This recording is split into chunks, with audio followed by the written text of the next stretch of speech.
नमो अरहन्ताणं नमो अरहन्ताणं नमो अरहन्ताणं। सबसे पहले प्रेक्षा ध्यान की उपसंपदा स्वीकार करनी होती है।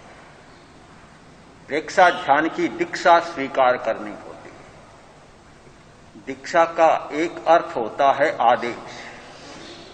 प्रेक्षा ध्यान के जो आदेश हैं उन आदेशों को हम स्वीकार करें और वे विधिवत स्वीकार कर लेते हैं तो फिर आगे ध्यान करने में बहुत सुविधा होती है।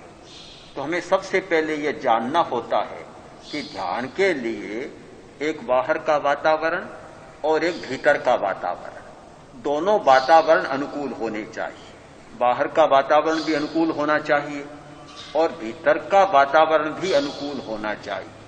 उसके लिए ये उपसंपदा स्वीकार करनी होगी। तो मैं बोलूंगा और आप उसके बाद दूसरी बार उच्चारण करते जाएं। अभ्युत्थियोमि आराहणाय,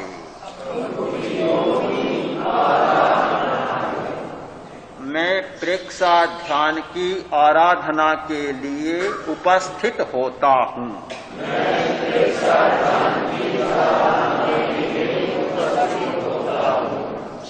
मग्गं उव संपज्जामि, मैं अध्यात्म साधना के मार्ग पर चलने की उपसंपदा स्वीकार करता हूं। सम्मत्तं उव संपज्जामि, मैं अंतर्दर्शन की उपसंपदा स्वीकार करता हूं।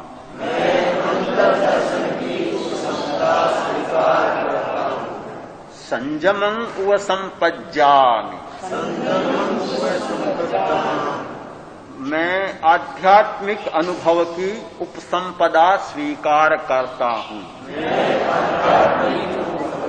अनुभव की उपसंपदा स्वीकार करता हूं। तो यह है प्रेक्षा ध्यान की उपसंपदा। तो इसमें पहला तत्व है कि प्रेक्षा ध्यान के लिए मैं उपस्थित हो रहा हूं। जो आदमी जिस कार्य के लिए उपस्थित नहीं होता उसमें कभी गति नहीं हो सकती। सबसे पहली शर्त है कि जो करना चाहे उसके लिए तत्पर होना, उद्यत होना, उपस्थित होना। उपस्थित होता है तब फिर अगली बातें सारी आती है, उससे पहले कोई बात नहीं आ सकती। तो सबसे पहला तत्व है उपस्थिति। अब जब उपस्थित हो गया, एक संकल्प कर लिया कि मुझे इस दिशा में जाना है, तो फिर एक दूसरी जरूरत यह होगी कि जाने का मार्ग होना चाहिए। जब किसी मंजिल की यात्रा करनी है तो यात्रा के लिए मार्ग का चुनाव करना पड़ता है। कभी किस रास्ते से जाऊं? कोई आदमी तत्पर तो है पर अगर रास्ता नहीं जानता तो तत्परता भी काम नहीं लगती। तत्परता पहला है सूत्र, किंतु तत्परता के बाद दूसरा सूत्र है मार्ग का बोध। हमें मार्ग की जानकारी होनी चाहिए, खोज होनी चाहिए कि इसका रास्ता कौन सा है। शहर से अगर नगर पहुंचे तो रास्ता पूछना पड़ा। जो लोग नहीं जानते, पता ठिकाना रास्ता सारा पूछना पड़ा। रास्ता पता चल गया तो यहां पहुंच गए। अगर रास्ता नहीं पूछते तो भटकते रहो, भले यहां नहीं पहुंच पाते। तो दूसरी अनिवार्य बात होती है मार्ग। तीसरी बात है मार्ग भी है पर अगर सही मार्ग नहीं हुआ तो मार्ग भी सही होना चाहिए। मार्ग तो बहुत है। लुधियाना में कितनी सड़कें चारों तरफ जाती हैं, बहुत सड़कें जाती है। पहुंचना था जगरावा रोड पर और अगर रास्ता ले लिया चंडीगढ़ का, धुरी का, संगरूर का, मार्ग तो है वे। हम ये तो नहीं कह सकते वह मार्ग नहीं है। मार्ग है पर यहां पहुंचने का सही मार्ग नहीं। मार्ग, किसी भी मार्ग को हम गलत नहीं कह सकते। यह एक बड़ा आग्रह होता है मनुष्य का, कहता है कि यह गलत रास्ता है। अरे रास्ता है तो फिर गलत कैसे? गलत और सही तुम किसी अपेक्षा से कह सकते हो कि भाई यहां अगर नगर पहुंचना है तो उसका वह रास्ता गलत है, पर जिसको चंडीगढ़ पहुंचना है उसके लिए तो सही है रास्ता। रास्ता कोई गलत नहीं होता, लक्ष्य के आधार पर सही और गलत कहते हैं कि किस लक्ष्य पर जाना है, उस लक्ष्य का यह रास्ता है या नहीं है। तो उस लक्ष्य का नहीं होता तो उस लक्ष्य वाला आदमी कह देता है गलत रास्ता है, किंतु किसी को उसी लक्ष्य पर जाना है तो उसके लिए सही भी है। तो ये बिल्कुल सापेक्ष बात है कि रास्ता कोई गलत नहीं होता, जिसका जो रास्ता है उसके लिए सही है और जिसका जो रास्ता नहीं है उसके लिए वह गलत हो सकता है। बिल्कुल सापेक्ष बात है। तो तीसरी बात है कि मार्ग सही होना चाहिए। आए हैं ध्यान करने तो ध्यान का मार्ग सही होना चाहिए। रास्ता अपनाना है ध्यान का, और यहां आकर भी समाचार पत्र पढ़ना है, देखना है कि आज ऊन के भाव क्या है, आज लोहे के भाव क्या है, सोने के भाव क्या है। जिसके जो धंधा है वह देखना शुरू किया। तो ये भाव जानना, समाचार जानना कोई गलत रास्ता तो नहीं है। व्यापार करना हो, दुकान जाना हो, तब तो भाव देखना उसका सही रास्ता है, किंतु आए ध्यान करने और ध्यान अटक जाए भावों में तो यह गलत रास्ता हो। मार्ग सही होना चाहिए। हम जो करना चाहते हैं उस समय तो वही रास्ता रहे, दूसरी कोई बात रास्ते के सामने न आए। इस समय 10 दिन की अवधि में जितने रास्ते हैं, कमाने का रास्ता, कार्यालय का रास्ता, घर का रास्ता, वे सारे रास्ते गलत हैं, सही नहीं। अभी तो एक ही रास्ता सही है कि ध्यान की साधना कैसे की जा सकती है, उसी में सारी शक्ति लगे।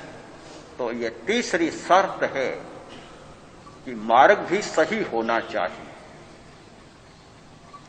तो वह क्या है, रास्ता क्या है? संयम।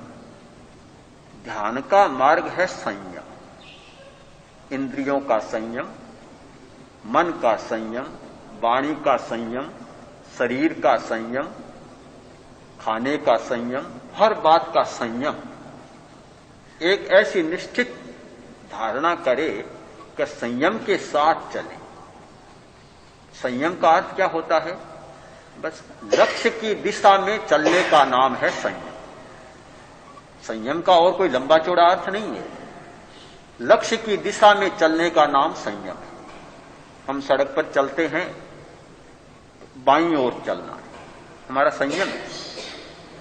और कोई बीच में से चले, रास्ता तो पड़ा है, किंतु दोनों ओर से ट्रैफिक आ रही है और ठीक बीच में चले, न बाएं चले, दाएं भी नहीं चले, किंतु सड़क के बीच में चले, तो रास्ता तो है, किंतु वह असंयम होता है।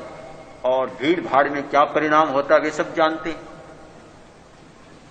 सिवाय दुर्घटना के कोई परिणाम नहीं हो सकता।